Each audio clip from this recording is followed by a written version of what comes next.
हरे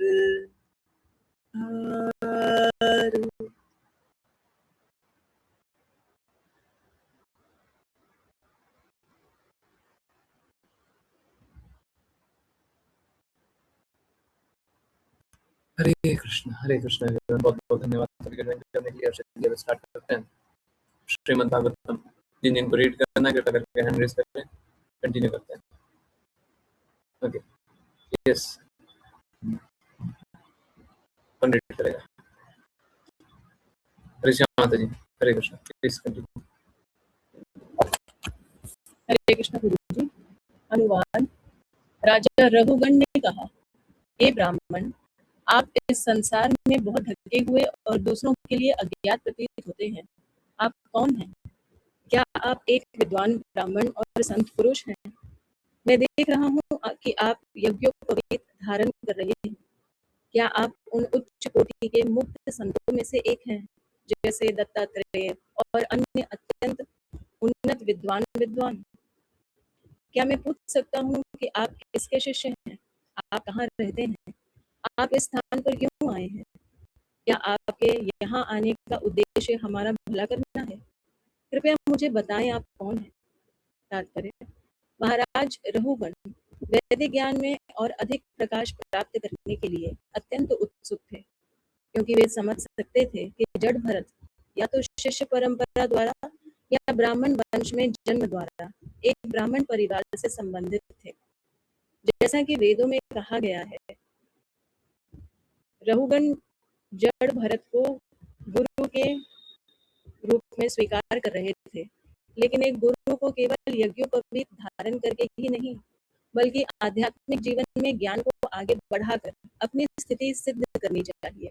यह भी महत्वपूर्ण है कि रघुगण ने जड़ भरत से पूछा कि वे किस परिवार से हैं। 2 प्रकार के परिवार होते हैं, एक वंश के अनुसार और दूसरा शिष्य परंपरा के अनुसार। किसी भी तरह से कोई प्रकाशित हो सकता है। शुक्ल शब्द सत्व गुण में स्थित व्यक्ति को संदर्भित करता है। यदि कोई आध्यात्मिक ज्ञान प्राप्त करना चाहता है तो उसे या तो शिष्य परंपरा में या विद्वान ब्राह्मणों के परिवार में किसी सच्चे ब्राह्मण गुरु के पास जाना चाहिए। हरे कृष्ण गुरु जी। हरे कृष्ण। देखिए यहाँ पे बोला गया कि 2 परिवार होते हैं, एक वंश के द्वारा, दूसरा शिष्य परंपरा के द्वारा। बात सही है, वंश के द्वारा भी परिवार होता है।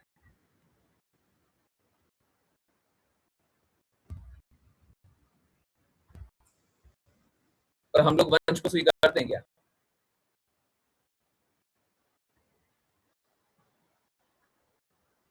नहीं भी स्वीकारते और स्वीकारते भी। पहले तो उसी बात पर नहीं स्वीकारते। लोगों ने कितनी बार सुना है ना, जन्म से नहीं होता, कर्म से होता है, गुणा कर्मा विभागशः। कृष्णा ने बार बार बोला गुणा कर्मा विभागशः, तो गुण और कर्मों के अनुसार होता है। परंतु जन्म से भी होता है। क्या होता है जी? अब देखिए, जन्म से क्या होता है वो समझने की आवश्यकता। किसी का ब्राह्मण कुल में जन्म हो सकता है, उसके पिता ब्राह्मण हो सकते हैं। अब ब्राह्मण कुल में जन्म होने से क्या होता है कि उसको जो ब्राह्मण का गुण है वो पिता द्वारा ही प्रदान कर दिया जाना चाहिए। समझ आ रहा है? ब्राह्मण कुल में जन्म होने का क्या अर्थ हुआ? एक पिता आध्यात्मिक गुरु भी होता है।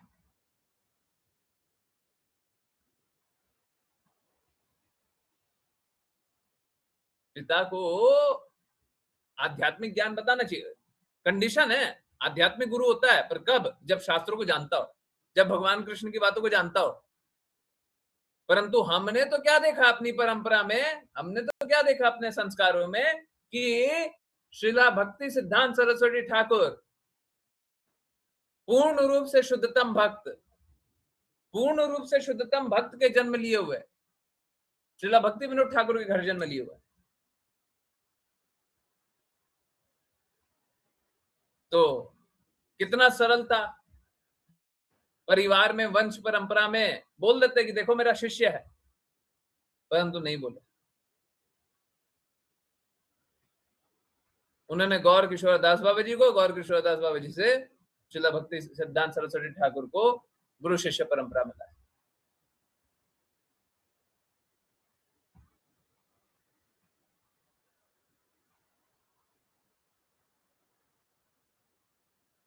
वंश परंपरा का यह अर्थ नहीं है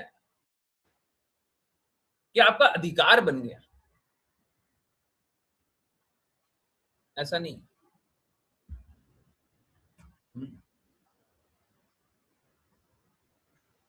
अधिकार बन गया ऐसा नहीं है।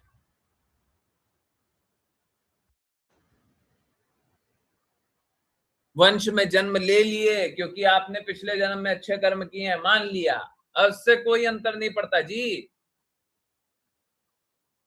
बात क्या है कि अब शुद्ध होना है। अभी तक कोई कितना शुद्ध है वो जान करके हम क्या करें जी। कोई बोले हम बहुत ज्यादा शुद्ध हैं, 99% शुद्ध है, हम क्या करें। बात तो वो रेस्ट 1% का है ना। 99% से तो भगवत धाम नहीं चले जाएंगे। कोई कितना शुद्ध है उससे क्या मतलब है।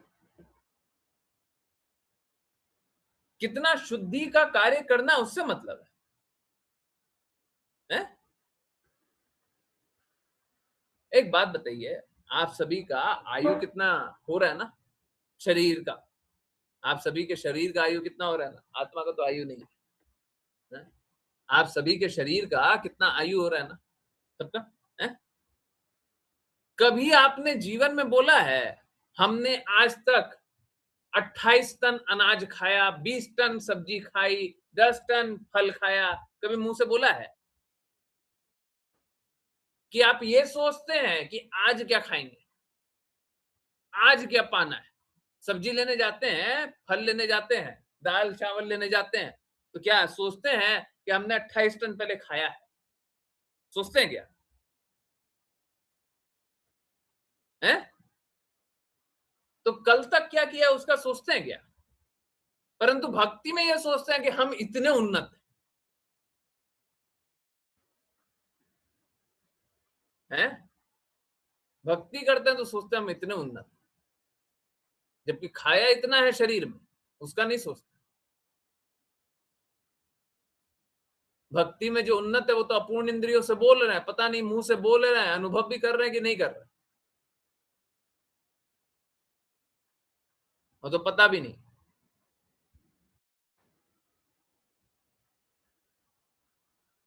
परंतु शरीर में इतना कुछ डाले वो तो पता है।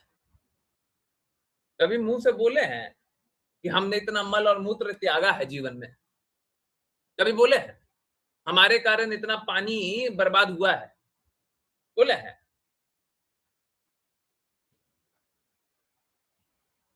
हमको अपनी गंदगी नहीं दिखाई देती,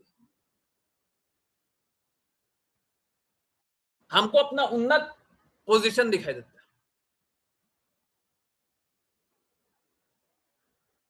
है।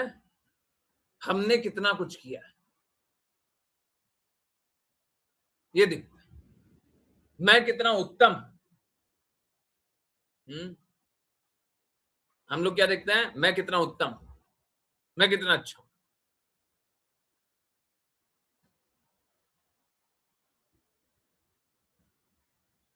असलियत ये है कि हम में कितनी बुराई है, हमको वो देखने की आवश्यकता है और बुराई को ठीक करने की आवश्यकता है। कल भी हम लोग बात कर रहे थे, आपकी जितनी बुराई है सारी बुराइयों को समाप्त करने की आवश्यकता है, ये आवश्यकता है। तो जितनी बुराई है सभी को समाप्त कर लीजिएगा, हैं?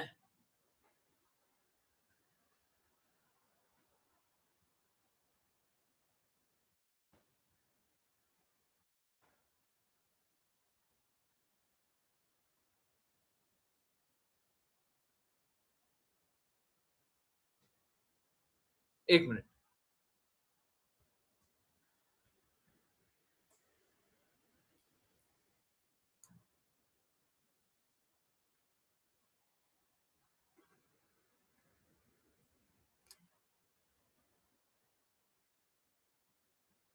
हम सभी को अपने अंदर जो बुराई है वो समाप्त करने की आवश्यकता है,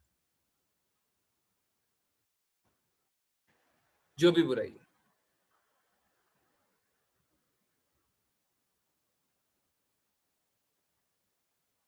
ये बुराई भगवान की बातों को स्वीकार करके समाप्त होगी,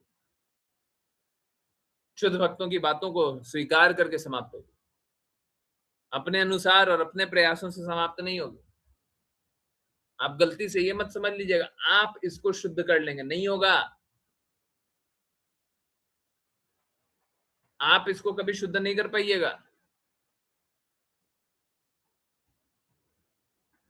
जब यहाँ पे वंश परंपरा भी बोला गया तो वंश परंपरा का अर्थ है वो वंश परंपरा जिसमें गुरु शिष्य परंपरा का आदेशों का पालन हो रहा है। मान लीजिए, आपको एक एग्जांपल दे रहा हूं, मान लीजिए कोई गुरु महाराज का एक शिष्य रहा, ठीक है, और शिष्य क्या कर रहा है, वो पूर्ण रूप से आज्ञा पालन कर रहा है, गुरु महाराज के शब्दों का, इंस्ट्रक्शन का पूर्ण रूप से पालन कर रहा है। तो उसका जो पुत्र है, जो शिष्य का पुत्र है, बायोलॉजिकल है, जो जन्म दिया हुआ, इस संसार में जन्म दिया हुआ पुत्र है,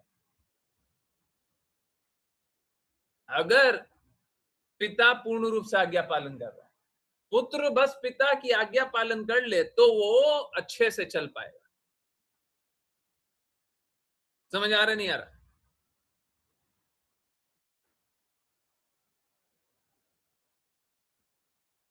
वंश परंपरा का तब अर्थ है जब कृष्णा की बातों का गुरु शिष्य परंपरा से आ रहा है वो ज्ञान और वो वंश में चला रहा है, तब वंश का अर्थ है।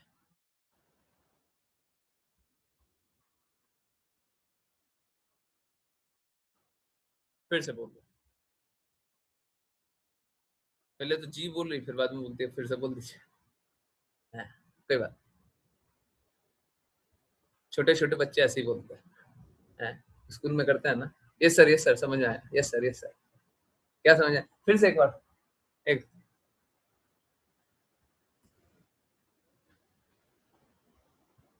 ओके, चलिए कोई बात नहीं, करते हैं, बच्चे करते हैं, नहीं करते हैं मतलब कोई नहीं बोलता वो उसमें दिक्कत है, बोला कि ऑनेस्टली बोला।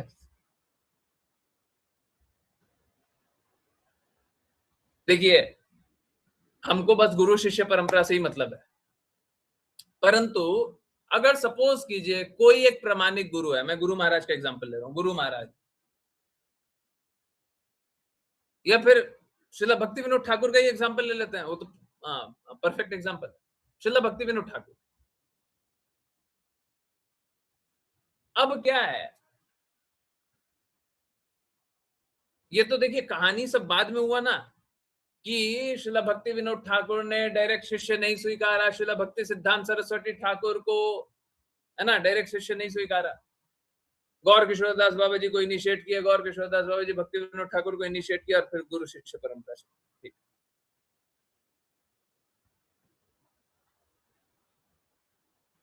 परंतु मान लिया जाए, हम आपको एक एग्जांपल दे रहे हैं और अभी आप लोगों को सब समझ में आ जाएगा, मान लिया जाए, देखिए क्या है, किसी का पता नहीं है कब भगवत धाम जाएगा और कब भौतिक जगत वाला शरीर त्यागेगा,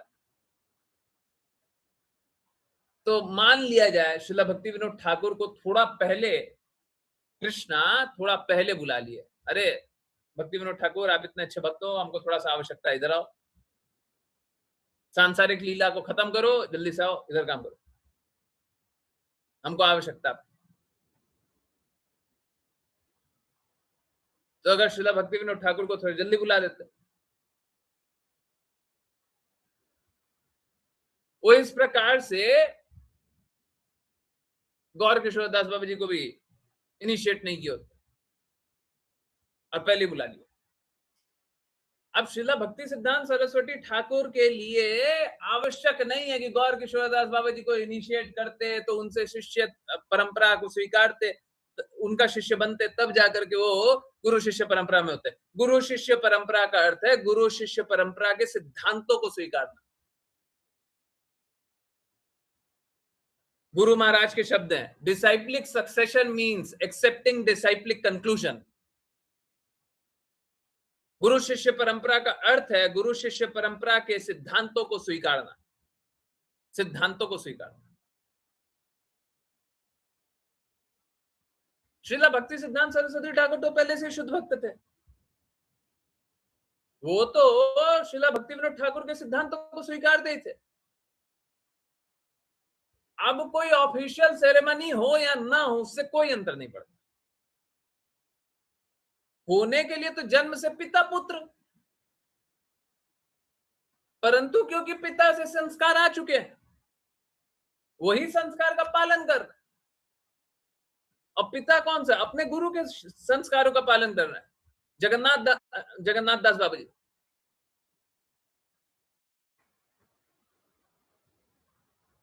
वो अपने गुरु के सिद्धांतों का पालन कर रहे हैं। और अब बायोलॉजिकल सन ही होगा, परंतु क्योंकि पिता गुरु के सिद्धांतों का पालन कर रहे हैं, पुत्र सिद्धांतों का पालन कर रहा है, पुत्र पिता के सिद्धांतों का पालन कर रहे हैं, तो ये बस इतना ही पालन कर रहे हैं तो शुद्ध हो चुका। अब उनको कोई अन्य गुरु शिष्य परंपरा में है और नहीं है, उस सबसे अंतर नहीं पड़ता। समझ आ रहा है? नहीं आ रहा है? समझ आ रहा है? तो यहाँ पे कोई ऑफिशियल सेरेमनी चल रहा है, ये सब बात नहीं। ऑफिशियल सेरेमनी हो गया है तो अब आप शिष्य होगा। गुरु ने जिस पल शिष्य स्वीकार कर लिया, उस पल शिष्य, और शिष्य ने जिस पल गुरु को स्वीकार कर लिया, उस पल से वो उसका शिष्य।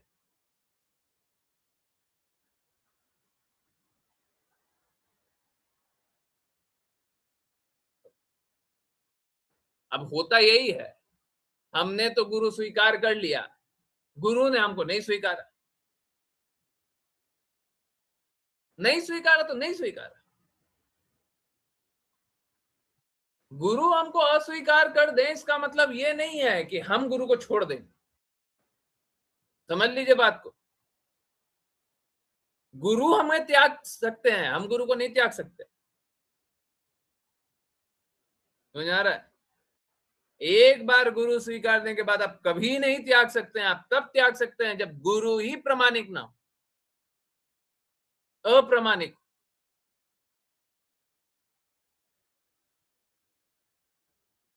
गुरु कोई प्रिटेंडर, भगवान की बातों का पालन नहीं करता, शुद्ध भक्तों की बातों का पालन नहीं। अब त्याग दो, अब त्याग दो। हमसे गलती हो गई, हमको तो समझ ही में नहीं था। हम तो जितना देखे थे, हमको तो लगा था कि ये देखिए, ये तो अपने गुरु की बातों का पालन करते, नहीं पालन करते। कोई पर्सनल कंसिडरेशन के कारण गुरु को अस्वीकार करते अब नहीं हो सकता। जैसे अभी राजा रहुगण जड़ भरत के प्रति समर्पण कर दें, जान ले कि गुरु शिष्य परंपरा क्या है जी, और समर्पण कर दें उनके सिद्धांतों को सुन करके। अभी देखिए, चरणों में तो गिर ही गए, शुद्ध भक्त तो स्वीकार कर ही लिया, परंतु अब समर्पण भी कर दें कि आप जो जो बोलेंगे वो हम करेंगे। अब इसके बाद कभी एक बार समर्पण करने के बाद, एक बार, अब जन्म जन्मांतर कभी अब रास्ता बदल नहीं सकती। आज मेरा मन कुछ और कर गया, ये नहीं होता। गुरु ने बोला है तो हम करेंगे, हैं?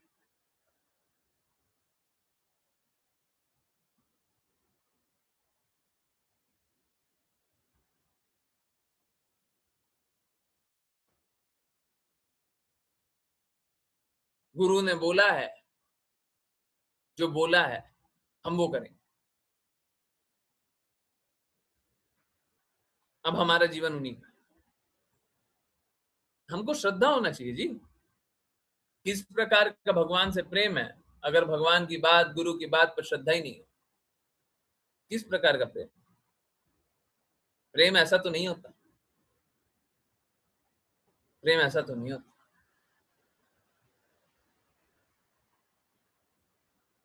अगर आपको प्रेम है तो जैसा गुरु बोले वैसा करो, ये हुआ प्रेम। आपको प्रेम है ना, बोलो प्रेम है।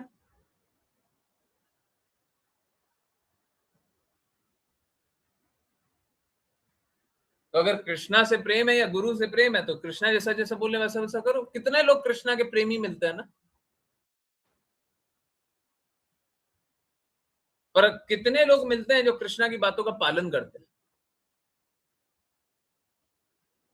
आप सोच के देखिए, सुनने में बड़ा बुरा लगेगा। I am really sorry, really sorry, मैं दोनों कान पकड़ रहा हूँ, रियली सॉरी, सुनने में बड़ा बुरा लगेगा।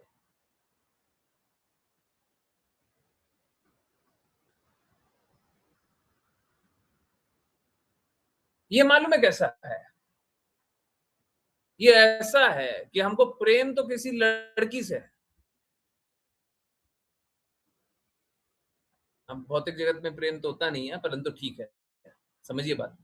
प्रेम तो किसी लड़की से है, पर हम समर्पण किसके प्रति करेंगे और बात किसका मानेंगे? दूसरे लड़की का।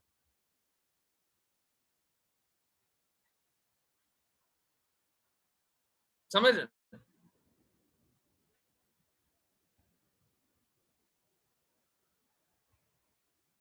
ऐसा कोई पशु करता है, पुरुष नहीं करता, स्त्री नहीं करती है, पशु करता है, मानव नहीं करता। मानव का ये गुण नहीं है। अब पशु में भी थोड़ा तो रहता ही है, परंतु फिर भी ये मानव का गुण नहीं है। तो पशु जीवन से भी खराब जीवन जी रहे होंगे। जो प्रेम तो है भगवान कृष्ण से, परंतु बात मानेंगे भौतिक लोगों का। तो किस बात का प्रेम है जी?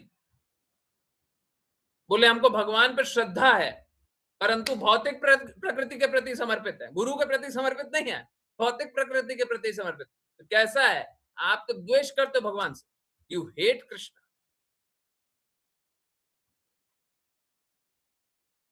तो जब गुरु के प्रति समर्पित है तो गुरु की बात अनुसार चलिए। जब कृष्णा के प्रति समर्पित है, कृष्णा से प्रेम है, तो कृष्णा के कहे अनुसार चलिए। ये कैसा गुरु से प्रेम है, कृष्णा से प्रेम है, गुरु का वैल्यू करते हैं, कृष्णा का वैल्यू करते हैं, जो कृष्णा की नहीं मानते, गुरु की नहीं मानते, ये कैसा है? ये कैसा है? ये कोई प्रेम नहीं। ये भौतिक जगत थोड़ी ना कि 10 लोगों को बोलो I love you, I love you, I love you, I love you, I love you, I love you.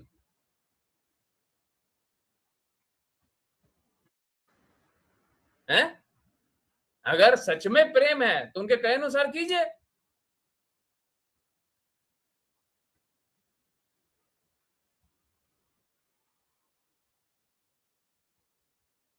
भगवान कृष्ण से प्रेम है ना, तो भगवान कृष्ण ने जो बोला उसके अनुसार कीजिए।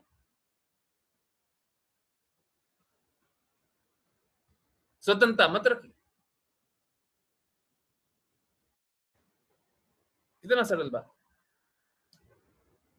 तो आई होप आपको समझ में आ रहा हो। दो प्रकार के परिवार की बात हो रही है, एक वंश के अनुसार, दूसरा शिष्य परंपरा के अनुसार।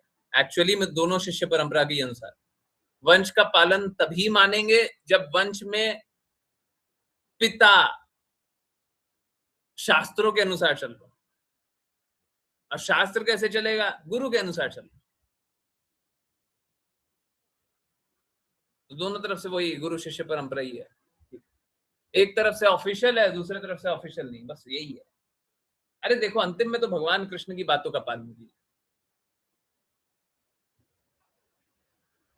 बात कैसा है, लोग गुरु के प्रति पूर्ण रूप से दृढ़ रहते हैं।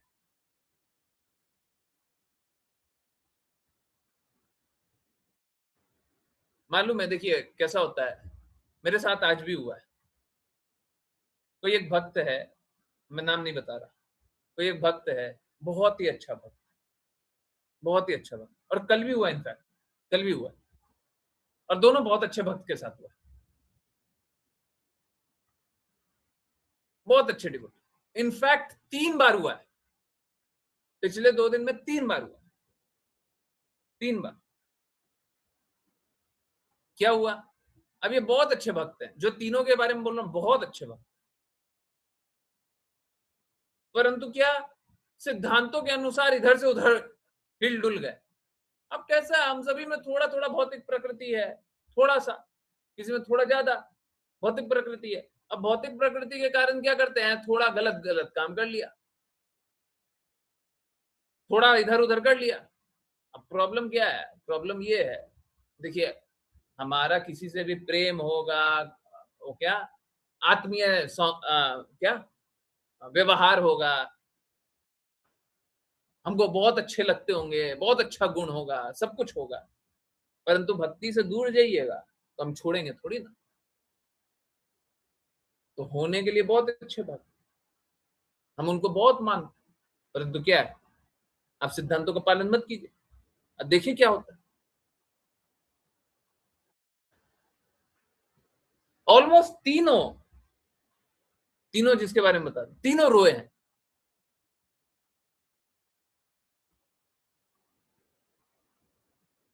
रोते रहिए, आपको बुरा लगा, हमको भी बुरा लग रहा है। हमारे लिए इंपॉर्टेंट कृष्णा है। देखिए ये बात समझिए, गुरु के सामने जाओ तो सबसे पहले चैस्टाइज होने के लिए तैयार हो, चैस्टाइज होने के लिए तैयार हो। गलती कीजिएगा तो गलती को सुधारिएगा, गलती करके ऐसे ही नहीं चल दीजिएगा। अब ये जो भौतिक संबंध होता है ना, माता पिता, हम लोग क्या करते हैं, माता पिता के खुद भी गुण अशुद्ध, हमारे भी गुण अशुद्ध, तो हम क्या कहते हैं, गलती हो गया कोई बात नहीं, चलो माफ कर, कल फिर से कर लेना, परसों फिर से कर लेना, कभी और कर लेना। ये यहाँ पे नहीं चलता, यहाँ पे नहीं चलता, क्योंकि हमारे गुरु महाराज ने साफ साफ बोला है, कोई गलती करे चेस्टाइज करो, गुरु का कार्य। गुरु महाराज ने क्या किया वो अलग है, उनने भी चेस्टाइज किया है पर इतना नहीं किया, परंतु मेरा मेरा दायित्व बनता है कि हम आपको भगवान की बातों के अनुसार ही ले चलें। अब हमको बुरा भी लगता हो, दर्द भी लगता हो, लगते रहे। आपको दर्द हुआ है, सच बता रहा हूं, उनको दर्द हुआ है, मेरे को भी दर्द हुआ है। कभी कभी तो ऐसा होता है ना, आधा घंटा में 2 डिवोटी आ गया। अब सोच के देखिए, आप लोगों को तो अकेले को झेलना पड़ रहा ना है, हमारे सामने 2 आ गए, हमको दोनों का झेलना है। हमको कड़वा भी बोलना है, बोलेंगे ही।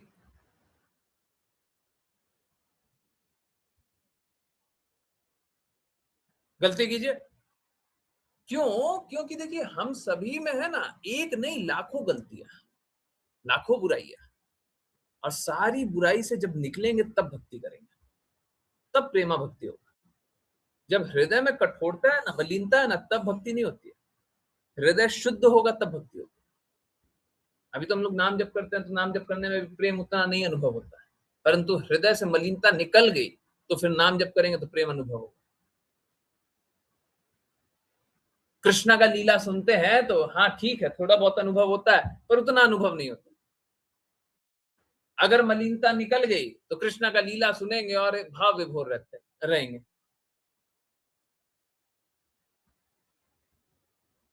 तो सारा परेशानी तो क्या हो रहा है, आंख के आगे जो मोतियाबिंद लग गया है वही है, भौतिकता का जो मोतियाबिंद लग गया है वही है। हम क्या करें? और वास्तव में बात यह है, जिससे जितना प्रेम होता है उसका उतना मलिनता पे चोट करता है। बात समझिए, बड़ा सरल सा बात है, परंतु ये ठीक, अगर भौतिक दृष्टिकोण से देखिएगा, ठीक काउंटर इंट्यूटिव लगेगा। अगर किसी में भौतिकता है और हम चोट कर रहे हैं, तो इससे हमको क्या मिल रहा है? हमको क्या मिल रहा है व्यक्तिगत रूप से? हमको क्या मिल रहा है? हमको क्या मिल रहा है? क्या मिल रहा है, जल्दी बताइए। अगर किसी में भौतिकता है, हम चोट कर रहे हैं, तो क्या मिलेगा हमको? क्या मिलेगा? मिलेगा दर्द ही, मिलेगा कष्ट। ये बात सही है, ये कष्ट के पीछे, ये कष्ट के पीछे गुरु के प्रति दृढ़ता मिलेगी, ये कष्ट के पीछे कृष्णा के प्रति दृढ़ता मिलेगी, ये बात सही है, और उससे प्रेम मिलेगा। परंतु प्रत्यक्ष रूप से क्या मिल रहा है? बस दर्द। अगर हम आपकी गंदगियों को साफ करें तो क्या मिलेगा हमको? बस दर्द। अगर किसी की ज्यादा गंदगियां उससे चोट कर रहे हैं तो क्या मिल रहा है? ज्यादा दर्द। और आई नो आप लोगों को ये बात थोड़ी अजीब सी लगेगी, ये होता है, ये मैंने व्यक्तिगत रूप से अनुभव किया। कोई अगर ज्यादा मलिन आता है ना और वो बातों को नहीं स्वीकारता या वो संघर्ष का मार्ग स्वीकारता है तो मेरे शरीर पे भी असर होता है।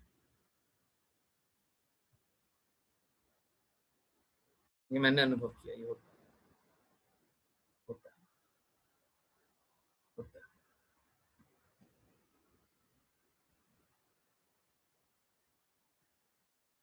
तो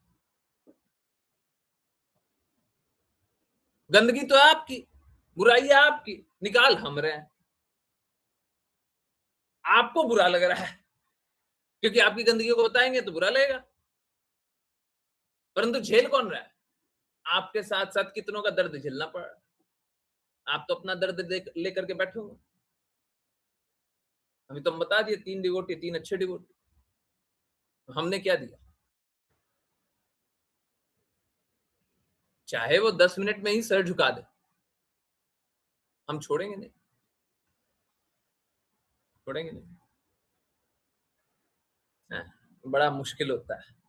तो कैसा है यही। हाँ, अगर अगर बाई एनी चांस अगर परिवार में वंश में भी कोई पिता गुरु भी हो और शिष्य को भी सही मार्ग पे चला भी रहा, एक परिवार भी, और असली में गुरु में, ये दोनों में ये अंतर होता है। और ये मेरा देखिए, मेरा तो कुछ है ही नहीं, हम तो कुछ कर ही नहीं रहे, गुरु महाराज कर रहे हैं, असलियत यही है। परंतु अंतर यही होता है, क्योंकि पिताजी तो वैसे नहीं डांटेंगे ना, सिद्धांत पे एकदम खड़े हो जाएंगे, नहीं तेरे को ये ठीक करना ही पड़ेगा। हमारे कितने अच्छे डिवोटी,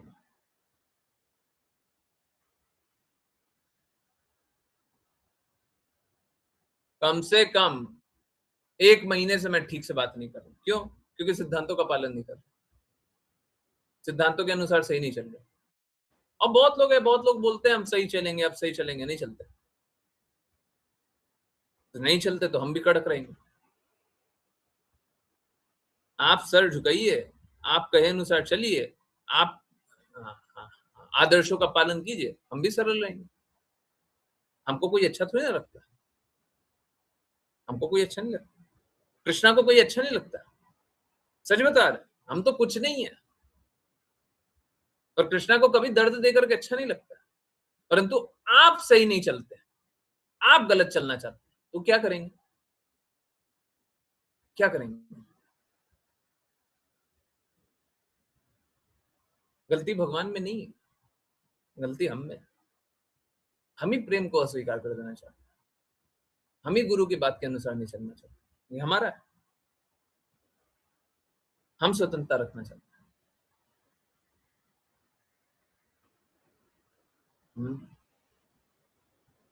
आई होप आज आपको वंश और शिष्य परंपरा में जो अंतर है वो दिखाई दे, है ना? हो सकता है वंश में भी कोई प्रामाणिक गुरु हो, परंतु हाँ, बड़ा मुश्किल हो जाता है पुत्र को इस प्रकार से चेस्टाइज करना। इसीलिए प्रामाणिक गुरु के पास जाना चाहिए, है ना? प्रामाणिक गुरु के पास जाना चाहिए। स्वाभाविक रूप से सारे भक्त सरल हृदय के होते हैं, सारे भक्त सरल हृदय के होते हैं, परंतु गुरु जो होता है उसको कठोर होना पड़ता है, होना ही पड़ता है। किसी को चेस्टाइज करने के लिए कठोर ही होना पड़ेगा, किसी की गलती निकालने के लिए, गलती बताने के लिए कठोर होना पड़ेगा, किसी को बोलने के लिए तुम मूर्ख हो, तुम गलत काम कर रहे हो, कठोर होना पड़ेगा। ये ठीक है, चलिए। हाँ हाँ हाँ, हम नेक्स्ट पे चलते हैं, बहुत इंपॉर्टेंट। थोड़ा सा ज्यादा होगा, मतलब 10:10 जैसा, उससे ज्यादा नहीं होगा। उससे पहले ही कंप्लीट करने का कोशिश करें। ओके, पता नहीं, मेरे को याद नहीं आ रहा। विपुल प्रभु जी, आपने पढ़ा है, प्लीज कंटिन्यू। जी गुरु जी, हरे कृष्ण। पढ़ा है? अनुवाद। नहीं नहीं प्लीज पढ़ा please Guru ji. Please please. अनुवाद। मेरे प्रिय महोदय, मैं राजा इंद्र के वज्र से बिल्कुल नहीं डरता। नहीं मैं भगवान शिव के सर्पाकार भेदक त्रिशूल से डरता हूँ। मैं मृत्यु के अधीक्षक यमराज के दंड से कोई चिंता नहीं करता। नहीं मैं अग्नि, प्रचंड सूर्य, चंद्रमा, वायु या कुबेर के अस्त्रों से डरता हूँ। फिर भी मैं एक ब्राह्मण का अपमान करने से डरता हूँ। मैं इससे बहुत डरता हूँ। तात्पर्य: जब श्री चैतन्य महाप्रभु प्रयाग के दशाश्वमेध दशाश्वमेध घाट पर रूप गोस्वामी को शिक्षा दे रहे थे, तो उन्होंने एक वैष्णव का अपमान करने की गंभीरता को बहुत स्पष्ट रूप से बताया। उन्होंने वैष्णव अपराध की तुलना हाथी माता अर्थात पागल हाथी से की। जब एक पागल हाथी किसी बाग में घुस जाता है, तो वह सभी फलों और फूलों को नष्ट कर देता है। इसी प्रकार यदि कोई वैष्णव का अपमान करता है, तो वह अपनी सभी आध्यात्मिक संपत्तियों को नष्ट कर देता है। एक ब्राह्मण का अपमान करना बहुत खतरनाक है, और यह महाराज रघुगण को ज्ञात था। इसलिए उन्होंने स्पष्ट रूप से अपने दोष को स्वीकार किया। बहुत सी खतरनाक चीजें हैं, वज्र, अग्नि, यमराज का दंड, भगवान शिव के त्रिशूल का दंड इत्यादि। लेकिन इनमें से कोई भी जड़ भरत जैसे ब्राह्मण का अपमान करने जितना गंभीर नहीं माना जाता है। इसलिए महाराज रघुगण तुरंत अपनी पालकी से उतरे और ब्राह्मण जड़ भरत के चरण कमलों के सामने दंडवत गिरे, ताकि क्षमा मांगी जा सके। हरे कृष्णा, हरे कृष्णा। और बात कैसा है, उनको तब तक क्षमा मांगनी है, तब तक क्षमा मांगनी है जब तक क्षमा न दे दे। ये नहीं कि हमने अपराध किया, हम क्षमा मांगे, आए चरणों में गिर गए, सॉरी सॉरी सॉरी, और क्षमा मिल गई, हो गया जी हो गया, हमने सॉरी सॉरी बोला तो क्षमा मिली। ऐसा नहीं होता, ऐसा नहीं।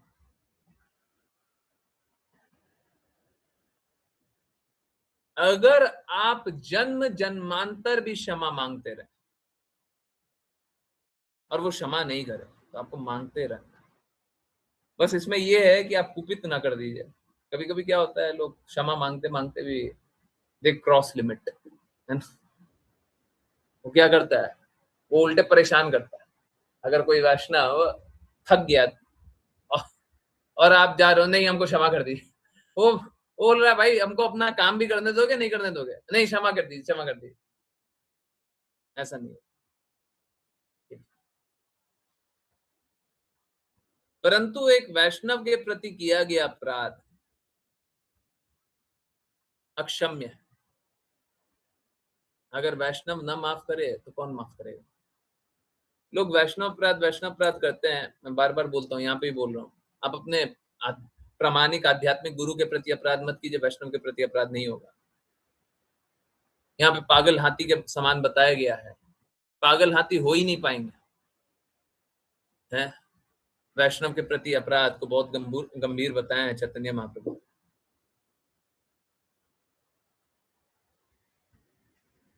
और बताए हैं कि जैसे एक पागल हाथी सभी फूल फलों को नष्ट कर देता है, इसी प्रकार एक वैष्णव जब अपराध करता है तो सभी आध्यात्मिक संपत्तियों को नष्ट कर देता है। परंतु बात कैसा है, आप कृष्णा के प्रति, आप गुरु के प्रति अपराध मत करना, आप वैष्णव के प्रति अपराध नहीं करोगे, आप चिंता मत करो। ये पागल होने के लिए पहले तो गुरु को अवज्ञा करना पड़ेगा, तब पागल होगा। जिसको गुरु प्राप्त है ना, जिसको गुरु नहीं प्राप्त है उसके लिए तो ठीक है, बस वैष्णव के प्रति अपराध मत कीजिएगा। परंतु जिसको गुरु प्राप्त है ना, बस गुरु के प्रति अपराध मत कीजिएगा। गुरु जैसा जैसा बोले और जिस जिस के लिए बोले वैसा वैसा काम कीजिए। प्रामाणिक आध्यात्मिक गुरु होना चाहिए, जो बोले, अब कोई अपराध नहीं होगा। सिद्धांत बड़ा क्लियर है। ये गुरु के प्रति जब तक समर्पित है तब तक कोई अपराध हो ही नहीं सकता। तो वैष्णव के प्रति अपराध कैसे हो जाएगा? हाँ, गुरु के सिद्धांतों का पालन करेंगे तब। और जो गुरु के सिद्धांतों का पालन ही नहीं कर रहा है तो वो तो अपराध करते ही रहेगा, उसका तो कुछ कहना ही नहीं।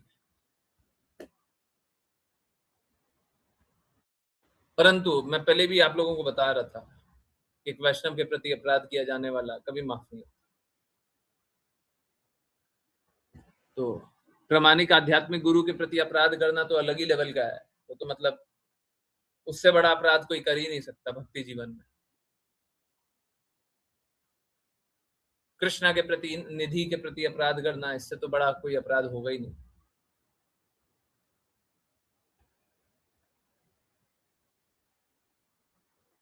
परंतु अगर अपराध हो गया तो क्षमा याचना कीजिए, माफी मांगते रहिए, नहीं तो भक्ति जीवन तो समाप्त हो ही चुका है। भक्ति जीवन समाप्त हो चुका है। कभी भक्ति नहीं करेंगे, किसी जन्म में भक्ति नहीं करेंगे। करते रहिए जो भी करना है, नहीं करेंगे।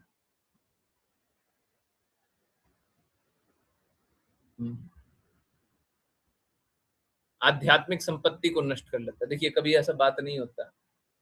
हम लोग हमेशा कैसा जानते हैं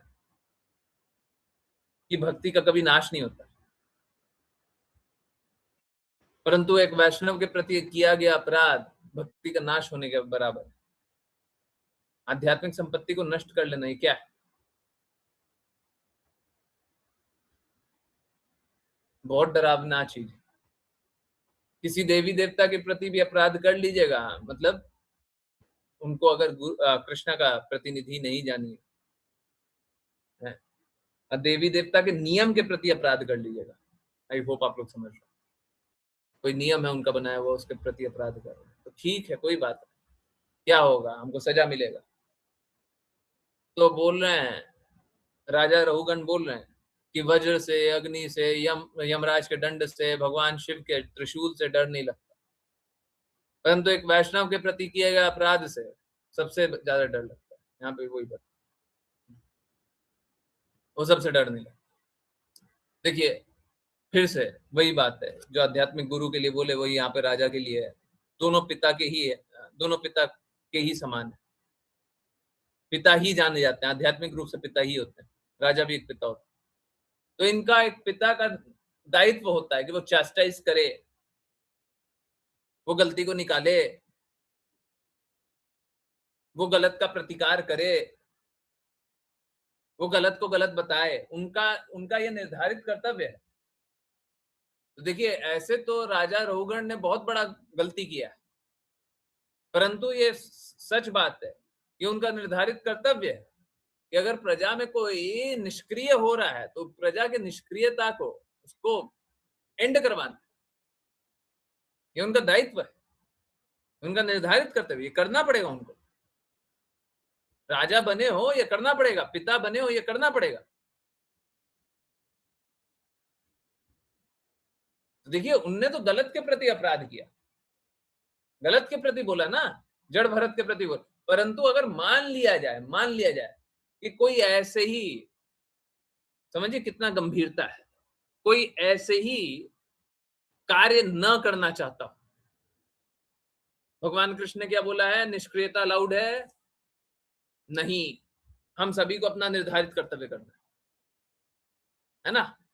भगवत भक्ति कर रहे हैं, उच्च कार्य कर रहे हैं, तो निर्धारित कर्तव्य नहीं कर रहे हैं तो चलेगा। जैसे यहाँ पे जड़ भरत अगर निर्धारित कर्तव्य नहीं करते तो भी चलता, कोई दिक्कत नहीं, इससे कोई अपराध नहीं हो रहा। परंतु अगर मान लिया जाए कि जड़ भरत भगवत भक्त नहीं होते, तो ये राजा का दायित्व था कि निर्धारित कर्तव्य उससे जोर जबरदस्ती से भी करवाए, डांट करके करवाए, सजा दे करके, दंड दे करके करवाए, क्योंकि अगर निष्क्रिय हो गया तो वो क्या होगा, वो और पापपूर्ण गतिविधियों में लगेगा। समझ में आ रहा है? समझ में आ रहा है, नहीं आ रहा? तो एक राजा का दायित्व, सभी को समझ में आ रहा है? Yes no? एक राजा का दायित्व है, एक राजा का दायित्व है कि वो अपनी प्रजा को सही मार्ग पे ले चले। तो ये उनका दायित्व था जो किया। ठीक है, एक भगवत भक्त के प्रति किया तो अपराध किया, परंतु अगर नहीं करते और अगर वो भगवत भक्त नहीं होते तो वो भी अपराध होता, वो भी अपराध होता।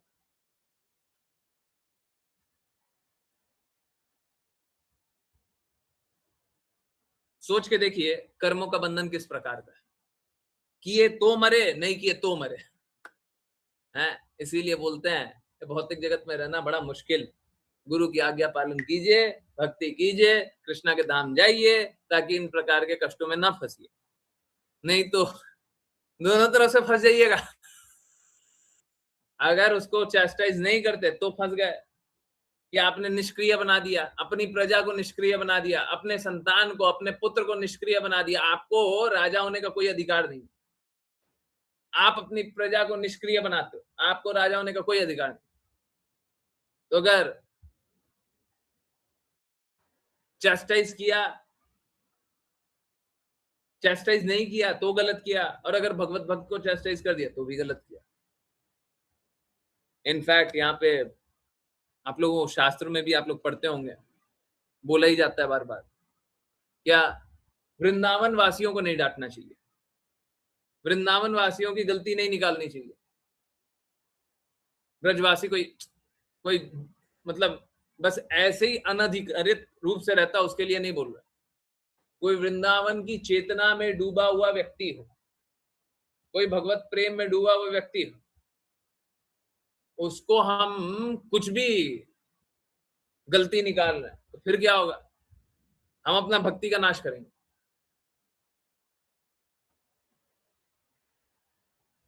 क्योंकि वो कृष्णा के प्रेम में डूबा हुआ। आपको वो सही और गलत के डुअलिटी में, सही और गलत के भेद में दिखाई दे रहा है, पर वो क्या है, वो तो कृष्णा के प्रेम में डूबा हुआ। और जो कृष्णा के प्रेम में डूबा हुआ है उसका हम सही गलत के तराजू में तोलेंगे। आपका जो भौतिक सही गलत का दृष्टिकोण है, वो दृष्टिकोण लगेगा वो शुद्ध भक्त को। आई होप समझ में आ रहा है, ठीक है? तो इसीलिए जो वृंदावन के प्रेम में डूबे हुए होते हैं, ये नहीं बोल रहा कि कोई जाकर के बैठ गया हो तो वृंदावन वासी हो जाता है, नहीं, ऐसा नहीं। कोई सच में वृंदावन के हृदय में, वृंदावन की चेतना में है, कॉन्शियसनेस, तो हाँ, उनकी फिर गलती नहीं निकलती, उनको फिर हमेशा शुद्ध जानते हैं। कोई भगवत चिंतन कर रहा है, भगवत प्रेम में लीन है, और कुछ चिंतन ही नहीं, और कुछ चिंतन नहीं, भौतिकता का कोई विचार नहीं, हर पल ही कृष्णा का चिंतन।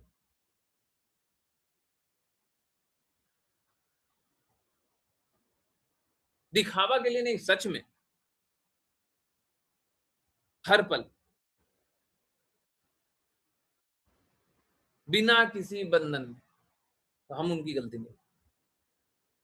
फिर भी देखिए क्या है, अब गुरु के सामने कोई आया है, कोई गलती करता हुआ दिखाई दे तो हमारा दायित्व बनता है, और कोई इस प्रकार का होगा तो हम नमन कर लेंगे। तो देखिए हम आपकी गलती क्या निकालें, हम आपको क्या सुधारें, हम आपको क्या बताएं। ये बात, ये बात मुझे बस 1-2 मिनट और दे दीजिए। और यहीं पे आप लोगों को याद होगा, मैं किन्हीं डिवोटी के बारे में कुछ दिन पहले बता रहा था कि वीडियो मांग रहे थे भगवत गीता, माता जी वीडियो मांग रही थी भगवत गीता का।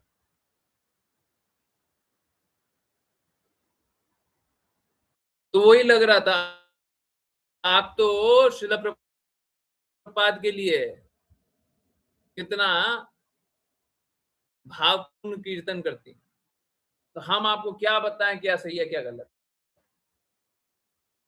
हम आपको क्या बताएं, परंतु आप पूछिएगा तो हम बता देंगे। आप जानना चाहिएगा तो बता देंगे। उस समय भी एक दो बार बोला था, पूछिए। आप थोड़ा सा जानना चाहें तो मैं बोलता हूँ।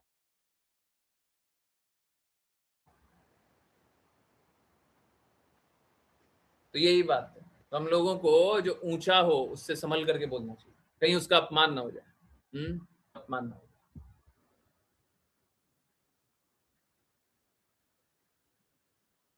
दूसरे को सम्मान देना चाहिए, अपने को निम्न स्वीकारना बहुत अच्छा है। दूसरे को सम्मान दीजिए, अपने को निम्न स्वीकार।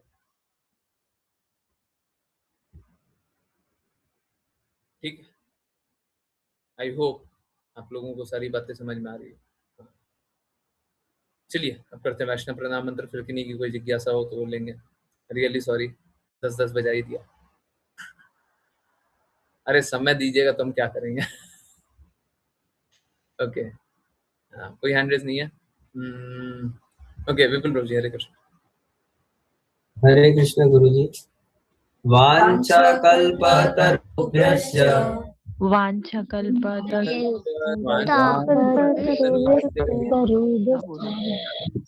कृपा सिन्धुभ्य एव च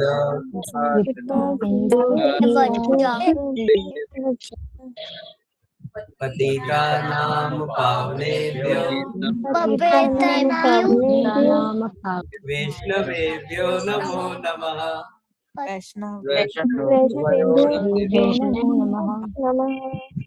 आनंद जी, जय जय डिवाइन ग्रेस ऐसे भक्ति वेदांत स्वामी श्री प्रभुपाद की जय जय।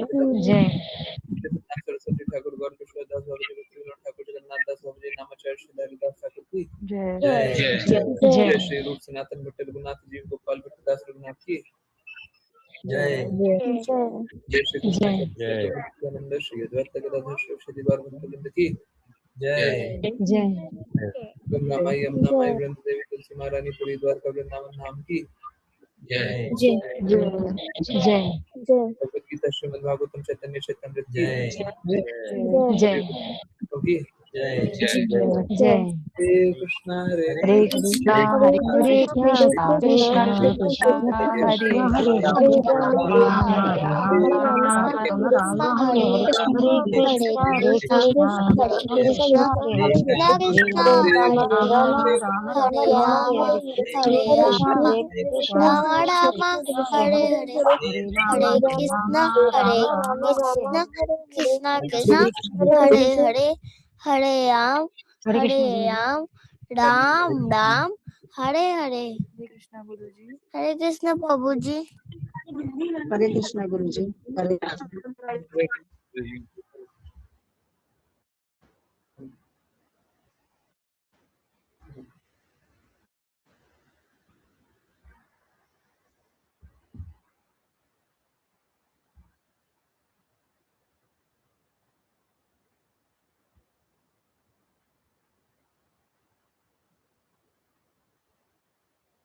हरे कृष्ण हरे कृष्ण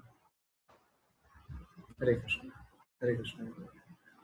वैसे एक बात है, आप लोग एक बात समझिए, कोई मात्र हरे कृष्णा गुरुजी बोलता है ना, तो ये बहुत बहुत बहुत पावरफुल है। आप लोग समझिए इसका इसका प्रभाव समझिए। हरे है श्रीमती राधा रानी महारानी, कृष्णा है कृष्णा। गुरु वो हैं जो अंधकार से प्रकाश में ले जाए। हम राधा रानी महारानी का नाम ले रहे हैं, कृष्णा का नाम ले रहे हैं, और अंधकार से प्रकाश में जाने का नाम ले रहे हैं। अगर कोई गुरु की आज्ञा अनुसार चलिए और कृष्णा और राधा रानी महारानी, बस खत्म, फिर तो कुछ कुछ और चाहिए ही नहीं। हम अंधकार में भी या तो प्रकाश में चले जाएंगे, परंतु you have to follow, you have to follow. ऐसे नहीं हरे कृष्णा गुरुजी बोला पर हरे का अर्थ नहीं समझ रहे, कृष्णा का अर्थ नहीं समझ रहे, गुरु का अर्थ नहीं समझ रहे, तो फिर क्या फायदा है ना। तो अगर कोई मात्र बस इतना ही बोल ले, बहुत बहुत पावरफुल है, बहुत पावरफुल। लोगों को बोलते रहना चाहिए परंतु परंतु पालन कीजिए, जब बोल रहे हैं तो पालन कीजिए, पालन कीजिए।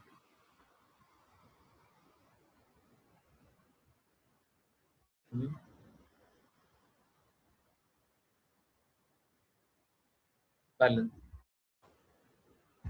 ठीक है, मुंह से बस बोलने से काम नहीं चलेगा, पालन करना होगा।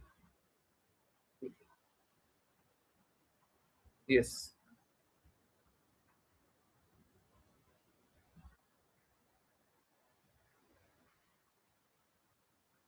किन्हीं और की कोई जिज्ञासा, किन्हीं को कुछ पूछना है, कुछ बताना है, कुछ बोलना है, कुछ जानना है, प्लीज हैंड रेज करें, अनम्यूट करें। हरे कृष्ण।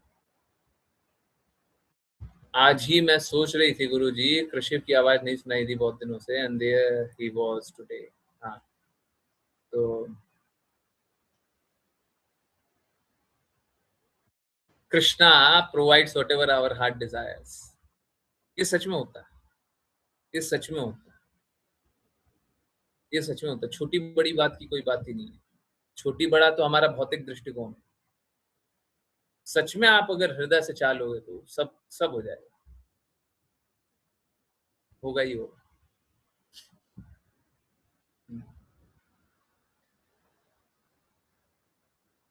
यस, हरे कृष्ण गुरुजी। हरे कृष्ण। गुरुजी, मेरी एक जिज्ञासा थी कि गुरुजी, मटेरियली अगर सोचें या मटेरियली देखा जाए तो जहाँ पोजेसिवनेस होती है वहाँ पे जेलसी होती ही है, क्या ये सही है? सही है। क्या स्पिरिचुअली भी ये हो सकता है गुरुजी? क्या कोई शिष्य अपने गुरु को लेके पोजेसिव हो सकता है?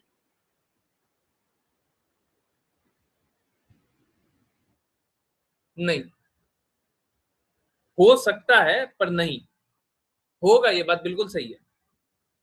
कोई भी शिष्य होगा तो गुरु को लेकर के पॉजिटिव ही होगा कि हमारे गुरु को कुछ नहीं होना चाहिए, हमारे गुरु को ये नहीं होना चाहिए, कोई असुविधा नहीं होनी चाहिए, ये नहीं होना चाहिए, ऐसा नहीं होना चाहिए, ये नहीं, बिल्कुल सही। परंतु ये जो पॉजिटिवनेस है उसके कारण जेलस होगा नहीं, उसके कारण और गिविंग होगा। देखो हमारा जीवन बदले हैं, सबका जीवन बदलेंगे, यही अकेले। अभी देखिए चैतन्य महाप्रभु कितने अंतरंग, हाँ हाँ, सहयोगी सब थे ना। अभी रामानंद राय के बारे में बात करते हैं, सार्वभौम भट्टाचार्य के बारे में बात करते हैं, कितना हृदय से कितना प्रेम करते हैं, पूर्ण रूप से जीवन लगाया हुआ, उनके जीवन में कुछ और है ही नहीं। परंतु रामानंद राय क्या बोलते हैं कि चैतन्य महाप्रभु आप मत जाओ। अभी जब राजा राजा क्या, कौन सा राजा, क्या नाम था, गजपति है,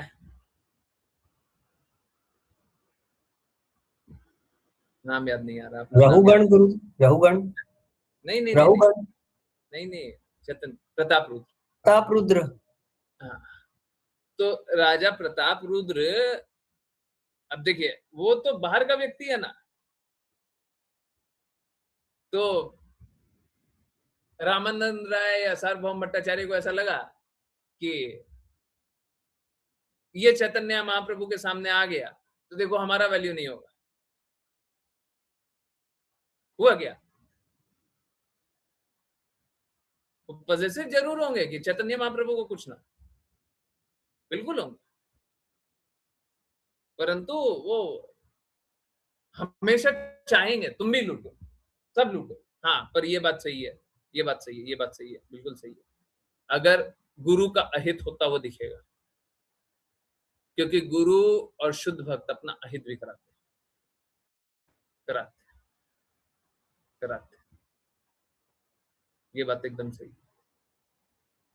सैड रियलिटी, तो शिष्य को दर्द होगा, ये होना स्वाभाविक है ना। रियली सॉरी, बट जैसे गुरु का जीवन में बहुत सारा कष्ट होता है, ऐसे शिष्य के जीवन में ये कष्ट तो रहेगा कि शिष्य कभी नहीं चाहता। अब जैसे सपोज करें कोई भी शिष्य होगा, अब गुरु महाराज क्या करते थे, 2 घंटा सो करके पूरा दिन भर कार्य करते थे। कोई शिष्य चाहेगा कि गुरु महाराज 2 घंटा सोए, बस काम करते रहिए? सुबह से रात तक काम करते रहिए तो चाहेगा, परंतु गुरु महाराज करते थे। ठीक है, तो कोई शिष्य नहीं चाहेगा कि गुरु को कष्ट हो, है ना? कोई शिष्य नहीं चाहेगा। पॉजिटिवनेस, ये बात तो सही है, इतना तो दर्द होना ही नहीं चाहिए, पर क्या करें, हार्ड रियलिटी, हार्श रियलिटी है कि शिष्य को ये दर्द झेलना पड़ता है, ये गुरु कष्ट झेलना पड़ता है। आज ही किसी ने बोला था, अब 3 एग्जाम्पल बताया था ना, 3 में से एक आज ही किसी ने बोला, हमको ये दर्द नहीं हुआ कि आपने मेरे को डांटा। अब कल भी शायद किसी ने यही बात बोला था एग्जैक्टली, हमको ये दर्द नहीं हुआ आपने हमको डांटा, हमको ये दर्द हुआ मेरे कारण आपको दर्द हो गया।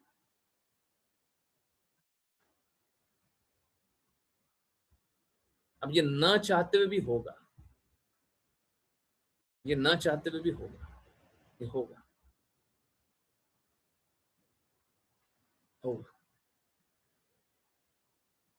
अब कोई शिष्य नहीं चाह रहा कि गुरु को दर्द हो, गुरु नहीं चाहता शिष्य को दर्द हो, परंतु क्या करे, दुखालय में है और कोई अवगुण आप प्रकट किए हो तो झेलना पड़ता है। एक तो ये है, दूसरा दुखालय में है, कोई अवगुण आप प्रकट नहीं भी किए हो फिर भी झेलना पड़ता है।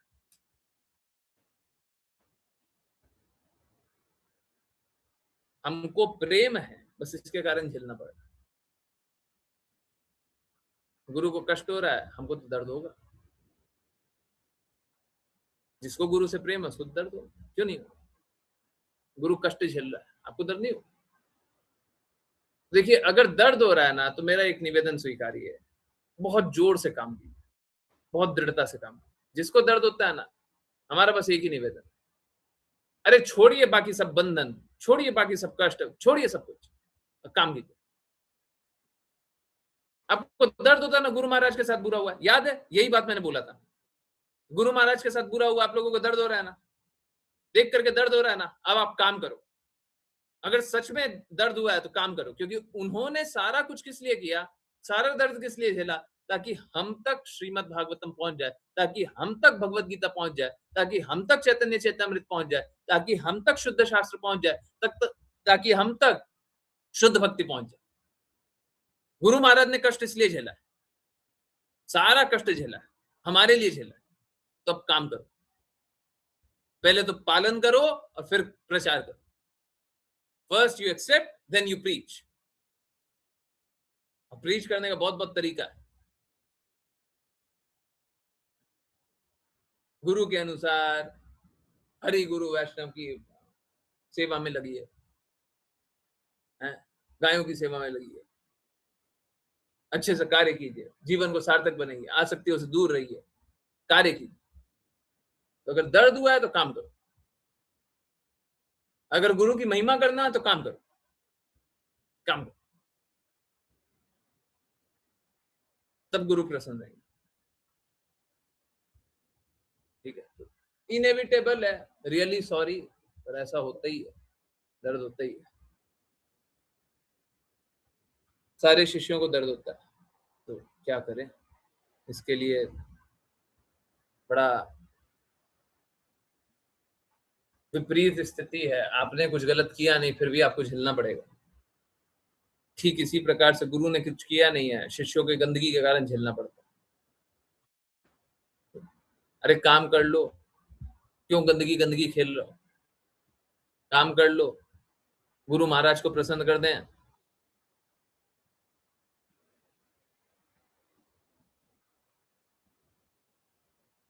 ठीक है, फिर भी काम नहीं करते लोग, फिर भी लोग आज्ञा अनुसार नहीं चलते। क्या करें, नहीं कुछ कर सकते, नहीं कुछ कर सकते, रियली सॉरी।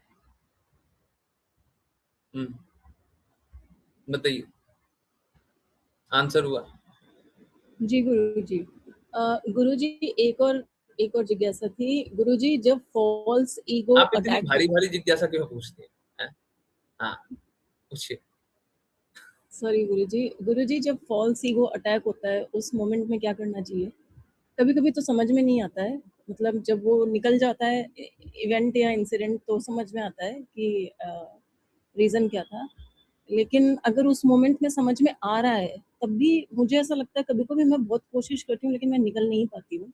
नहीं, मुझे गलत एकदम बात समझ में आता है, तो गलत गुरुजी बात क्या है। करना आप चाहिए? भगवत भक्ति से दूर जा रही हैं। देखिए क्या जी, मुझे होता है, एकदम फ़ील होता है गुरुजी। हमारे जो अवगुण होते हैं ना, उसी के कारण हम भगवत भक्ति से दूर जाते हैं, और कोई कारण नहीं होता। यहाँ पे राजा में बहुत सारा सद्गुण भी होगा, राजा के पास बहुत बड़ा सद्गुण भी होगा, परंतु अगर वो भगवत भक्त का अपमान कर दे तो सदैव खत्म हो जाएगा, हमेशा के लिए खत्म हो गया। तो हमारा जो अवगुण होता है, जो भी अवगुण है, उसी कारण हम भगवत भक्ति नहीं करते। तो मिथ्या अहंकार ये बहुत बड़ा रुकावट है। अंतिम रुकावट बोलते हैं, पर ये बहुत बड़ा रुकावट है।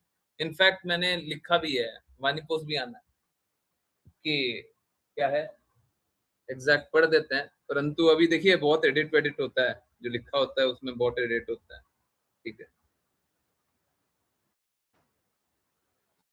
envy या jealousy would not let you start bhakti, false ego won't let you perfect that। envy या jealousy आपको भक्ति का शुरुआत ही नहीं करने देगी, और अगर false ego होगा तो अब कभी परफेक्ट नहीं बनने देगी, कभी परफेक्ट नहीं बनने देगी। आप हमेशा ही स्ट्रगल करते रहे। ठीक है, तो यही बात।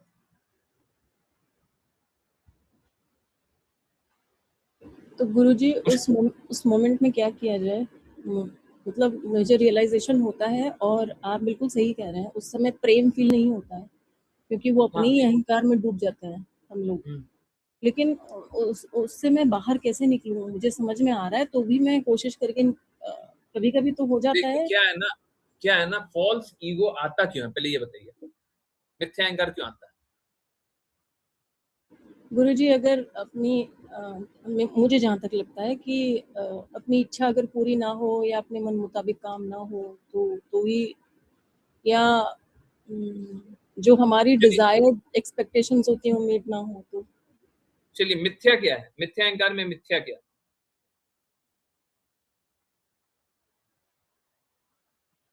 What is false in false ego? क्योंकि वो है ही नहीं, माया की तरह, ईगो किस पे है? खुद पे। हाँ, ये खुद क्या है?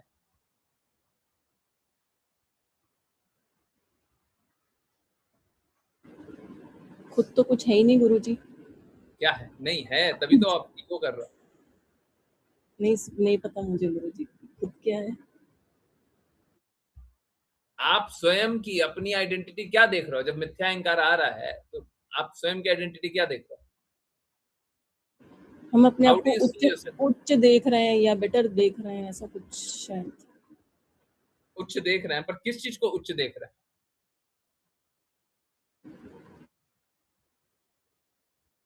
मटेरियली गुरुजी अपने शरीर को, क्योंकि हाँ, स्पिरिचुअली तो नहीं देख रहे हैं। हाँ, क्या कर रहे हैं? अपने शरीर को ऊंचा देख रहे हैं।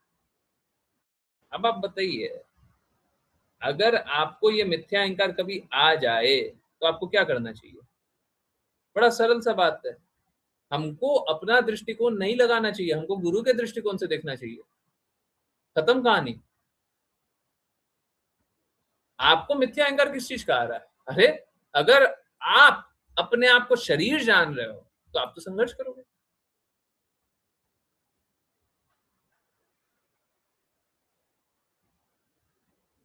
Is it not true? Is it not true?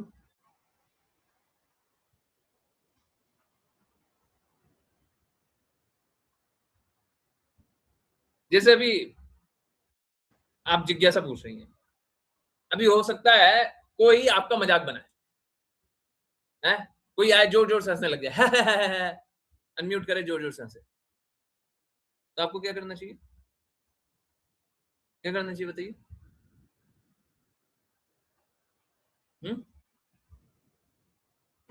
Ignore कर देंगे गुरुजी। इग्नोर नहीं करेंगे, क्यों? इग्नोर नहीं करेंगे ना। बोलिए क्या कीजिएगा, क्या कीजिएगा? इग्नोर नहीं कीजिएगा। गुरुजी उनके साथ हंसेंगे। हाँ, ये भी ठीक है, परंतु उनके प्रति कंपैशन फील कीजिए, उनके प्रति कंपैशन फील कीजिए। आप समझिए, देखिए, अब कोई इस बात में हंस रहा है कि किसी को निम्न बताया गया, सैडिस्टिक प्लेजर है कि नहीं है?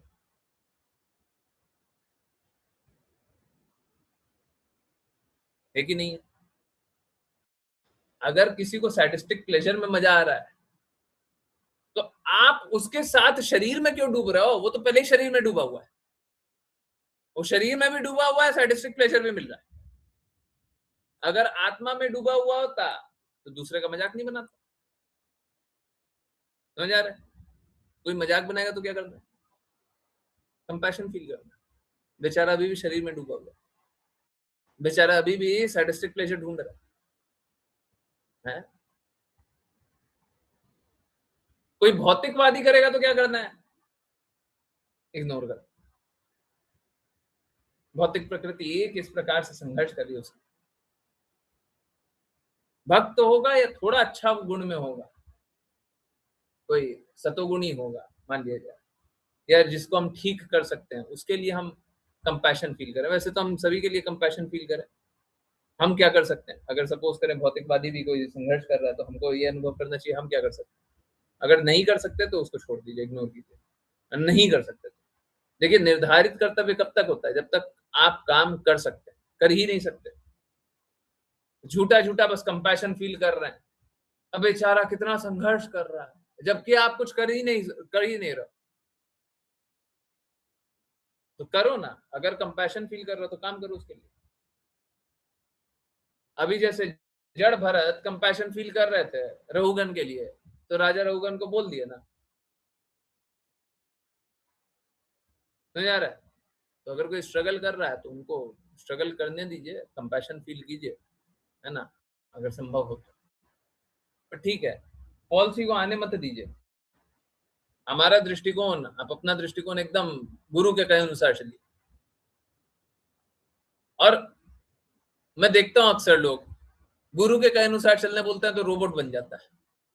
नहीं, रोबोट बन जाएंगे, हमारा कोई अनुभव नहीं होगा, हम सारे अपने अनुभवों को मार डालेंगे। नहीं, रोबोट नहीं बनना है जी, हमको अपनी चेतना को शुद्ध करना है।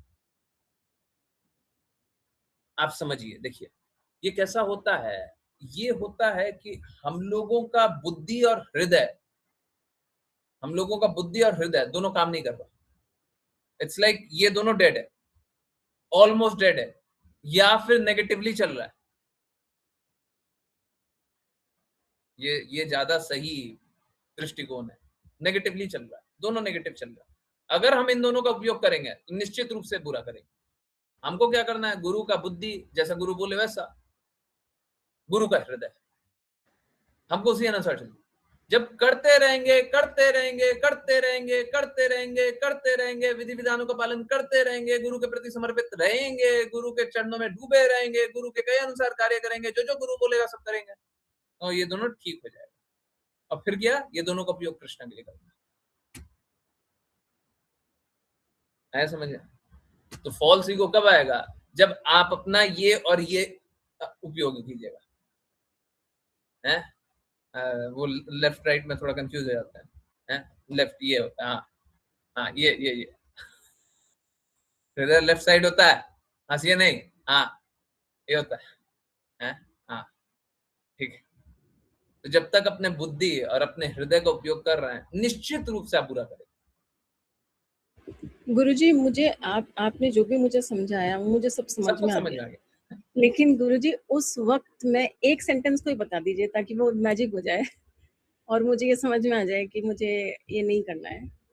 और गुरु, या तो मैं ये सोचा करूं कि आप इससे खुश नहीं होंगे जो हो रहा है या जो मैं कर रही हूँ।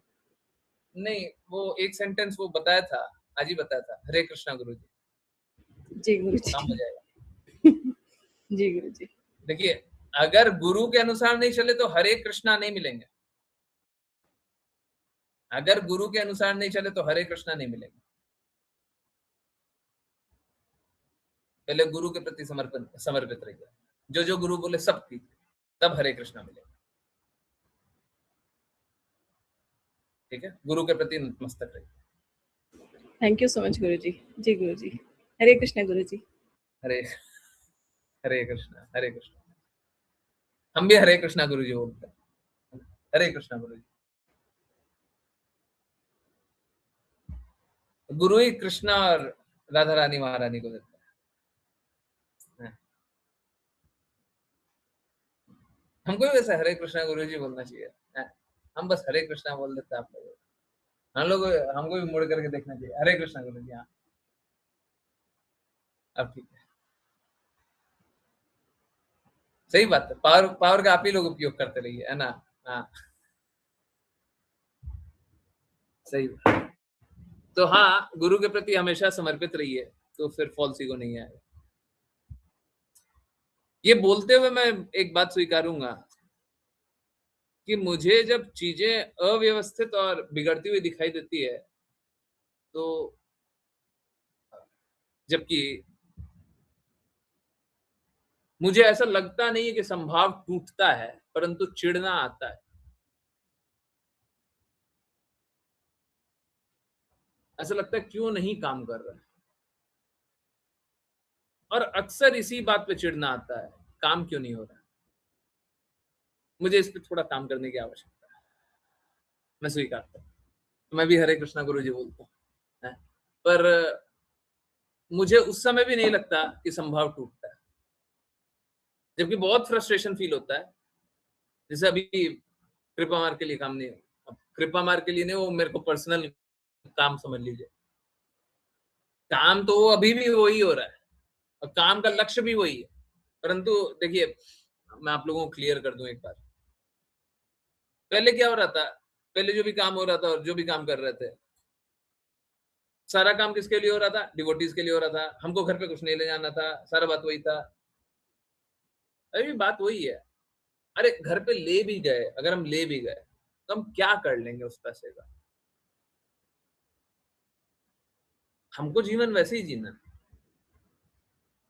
अगर हमारे अकाउंट में आज के दिन में आप 1000 करोड़ भी डाल दीजिएगा तो हम तो वैसे ही जीवन जिए।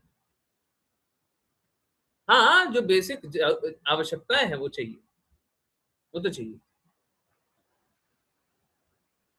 पर ठीक, बात कैसा है कि कल के दिन है ना, कोई मेरे को कुछ बोल सकता है। मैंने ये बात अनुभव किया कि मैं कितना भी प्रयास कर लूं कि मैं बायस न रहूं, ऐसा होगा ही होगा कि मैं किसी किसी डिवोटी को चाहूंगा कि आप आ जाओ, आप काम कर लो, आप काम कर लो, आपको ये काम दे देते हैं, आपको वो काम दे देते हैं।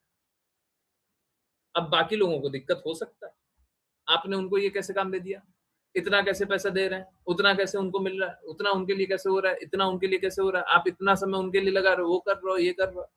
बाकी लोगों को दिक्कत हो सकता है। अगर वो लोग भी साथ दे रहे हैं तो हो सकता है उनको दिक्कत।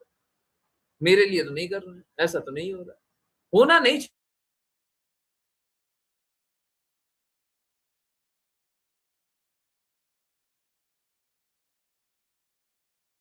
यही मान लीजिए कि वो मेरा काम है। ठीक है,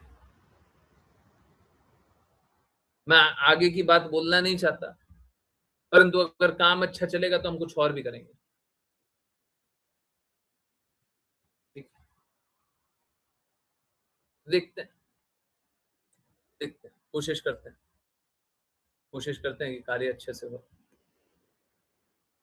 मेरा तो निवेदन है, सब कोई अच्छे से काम कीजिए, दृढ़ता से काम कीजिए, है ना। और अगर होता है तो फिर बहुत कुछ करेंगे।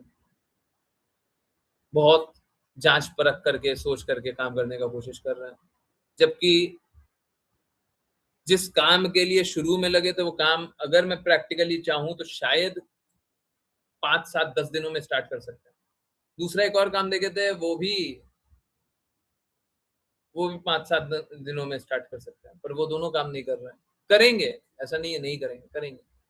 सेकंड वाला जो काम है वो तो प्रॉफिटेबल शायद नहीं हो पाएगा, क्योंकि इकोनॉमिक्स उसके सपोर्ट नहीं करता।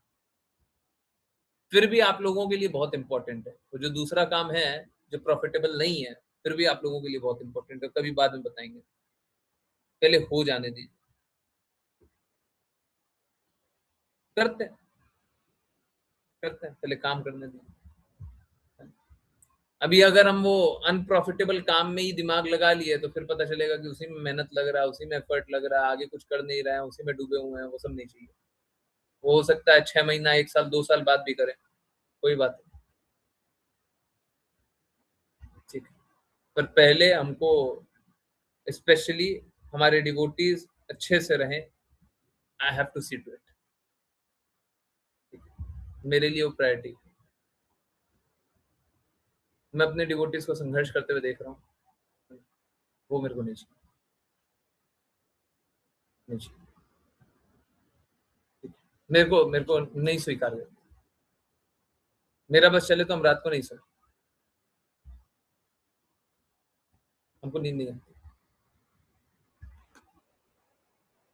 थक जाते हैं, किसी तरह से सोना पड़ता है।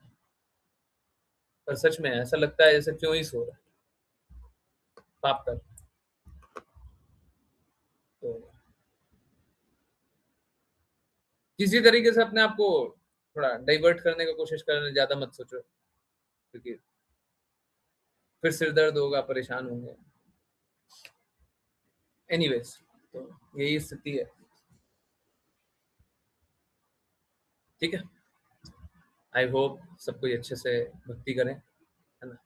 और देखिए, कभी भी कोई कष्ट आए तो उसको इलोंगेट मत होने दीजिए, जल्दी से जल्दी समाप्त करो।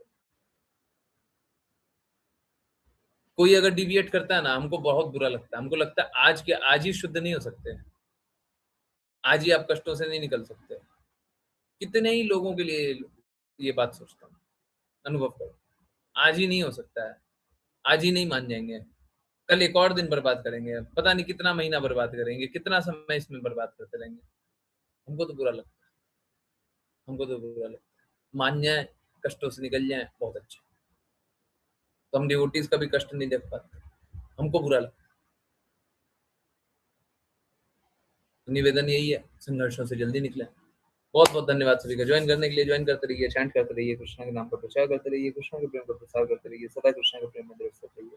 हरे कृष्णा, हरे कृष्णा। कृष्ण गुरु जी। हरे कृष्ण हरे गुरु कृष्ण जी। गुरु जी। हरे कृष्ण गुरु हरे जी। कृष्ण गुरु जी। हरे हरे कृष्ण कृष्ण गुरु जी। हरे कृष्ण गुरु जी। हरे कृष्ण हरे कृष्ण गुरु जी।